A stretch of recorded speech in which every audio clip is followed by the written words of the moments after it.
Duh sayang ngapunten saestu yen dereng saged nuruti apa karepmu, tapi aja sumelang ana dina liyane bakal tak upayake mbuh kepiye carane.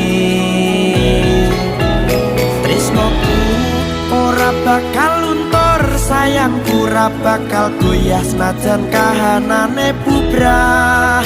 Aku bakal setia, ora mungkin mendua. Matur suwun sampun ana ngancani neng saben dina.